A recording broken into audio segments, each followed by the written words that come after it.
डेन्मार्कचा ऐतिहासिक निर्णय, face voice बॉडीवर copyright. डेन्मार्कने AI वर लगाम घालण्यासाठी ऐतिहासिक पाऊल उचललं आहे।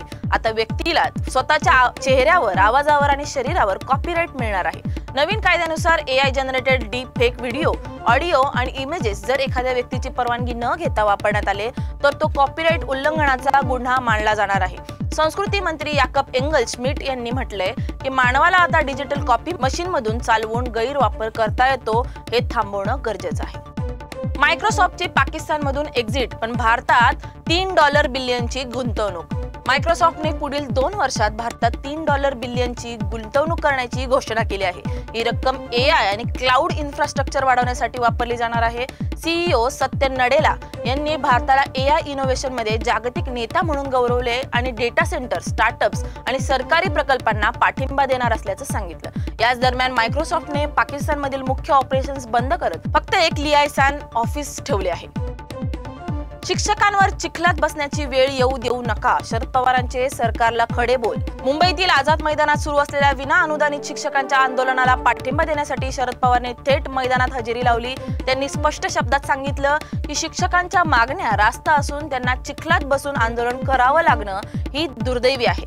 पवारांनी सरकारला आवाहन केलं की मी 56 वर्षापासून संसदेत काम करतोय, निधीची तरतूद कशी करायची ते मला माहित आहे। 1 दिवसात शिक्षकांचा प्रश्न मार्गी लावा, अन्यथा विरोध तीव्र होईल।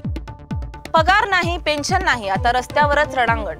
आजच्या भारत बंद मागे कामगारांच्या तुटलेल्या आशा, सरकारच्या कामगार विरोधी धोरणांविरोधात तीव्र असंतोष आणि आर्थिक असमानतेचं स्फोटक मिश्रण आहे। केंद्र सरकारने आणलेल्या 4 नवीन कामगार संहितांचा विरोध करत कामगार संघटनांनी जुनी पेन्शन योजना लागू करण्याची, किमान वेतन ₹26,000 करण्याची आणि कंत्राटी नोकऱ्या बंद करण्याची जोरदार मागणी केली आहे। यासोबतच सरकारी विभागांच्या खासगीकरणाला विरोध आणि वाढत्या बेरोजगारीवर थेट भत्ता देण्याची मागणीही आंदोलनाच्या केंद्रस्थानी आहे। अकोल्यात चप्पल मारो आंदोलन, निशिकांत दुबे यांच्या वक्तव्याचा ठाकरे गटाकडून तीव्र निषेध। अकोल्यात आज उद्धव ठाकरे गटाच्या शिवसेनेकडून भाजप खासदार निशिकांत दुबे यांच्या फोटोला चप्पल मारो आंदोलन करण्यात आलं। जय हिंद चौकात हा आंदोलनाचा भडका उडाला। शहर प्रमुख राजेश मिश्रा यांच्या नेतृत्वात कार्यकर्त्यांनी घोषणा देत निषेध नोंदवला। ठाकरे गटाने स्पष्ट इशारा दिला की मराठी अस्मितेचा अपमान सहन केला जाणार नाही। झोळीतून रुग्ण आणि भाषणांतून विकास। नाशिक जिल्ह्यातील खैरवाडी गावात एका गर्भवती महिलेला तब्बल 4 किलोमीटर झोळीतून दवाखान्यात नेण्याची वेळ आली। 3 ओहळ, गुडघाभर पाणी आणि चढ उतार आणि सुनसान जंगलातून ही धडपड झाली।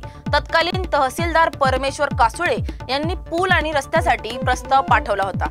जिल्हाधिकाऱ्यांनीही प्रत्यक्ष भेट दिली होती, मात्र आजपर्यंत विकासाच्या आश्वासनांची पूर्तता झालेली नाही।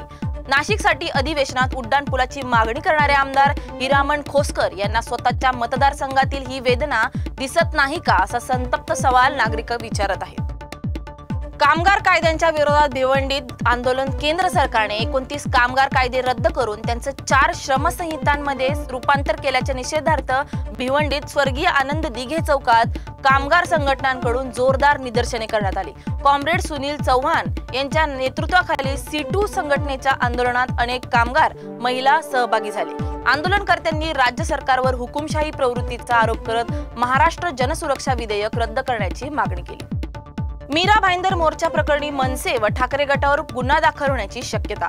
मीरा भाईंदरमध्ये जमावबंदीच्या आदेशाच्या पार्श्वभूमीवर काढण्यात आलेल्या मराठी मोर्चामध्ये मनसे आणि ठाकरे गटाच्या सहभागामुळे आता आयोजकांवर गुन्हा दाखल होण्याची शक्यता निर्माण झाली आहे। 8 जुलै रोजी महाराष्ट्र नवनिर्माण सेनेकडून मोर्चा काढण्यात आला होता, ज्याला पोलीस परवानगी नाकारलेली असतानाही मोर्चा निघाला। त्यामुळे कायद्याचं उल्लंघन झाल्याचं कारण देत पोलीस कारवाईचा इशारा देत आहेत।